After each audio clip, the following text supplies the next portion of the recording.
السلام علیکم ورحمۃ اللہ تعالی وبرکاتہ۔ جامعہ رضویہ منزل اسلام کے آن لائن سبق میں آپ کا خیر مقدم ہے۔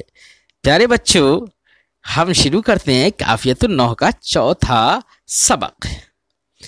آپ سے ایک درخواست ہے کہ آپ نے اب تک ہمارے چینل کو سبسکرائب نہیں کیا ہے تو ضرور سبسکرائب کریں، اور بات پسند آئے تو لائک بھی کریں، اپنے دوستوں سے شیئر بھی کریں۔ جو آپ کے احباب اور دوست ان دنوں کافیت النحو پڑھ رہے ہیں یا دیگر کتب درس نظامی پڑھ رہے ہیں تو ہمارے چینل کو سبسکرائب کرنے کے لیے ان سے بھی کہیں، تاکہ وہ سبسکرائب کر لیں اور اپنے من پسند اہم درس نظامی کی کتاب کو ہمارے چینل کی پلے لسٹ پر جا کر اس کے درس بائی درس تمام کے وہ پڑھ سکیں، سن سکیں۔ یہ بھی آپ کی طرف سے ایک خیر خواہی ہوگی۔ تو شروع کرتے ہیں آج کے سبق کو۔ بسم اللہ الرحمن الرحیم۔ الفصل الثالث المرکبات وانواعها واعرابها۔ فصل ثالث مرکبات کے بیان میں ہے، مرکبات کے اقسام کے بیان میں ہے اور مرکبات کے اعراب کے بیان میں ہے۔ مرکب کسے کہتے ہیں بچوں؟ تو مرکب کہتے ہیں کہ اس قول کو کہتے ہیں جو دو کلموں سے مل کر بنا ہو، یا دو کلموں سے یا دو سے زیادہ سے مل کر بنا ہو۔ مثال کے طور پر ہم نے کہا ضربا ایک کلمہ ہے، زید دوسرا کلمہ ہے، تو ضرب زید، زید نے مارا، تو دو کلموں سے مل کر بن گیا، تو اسے مرکب کہیں گے۔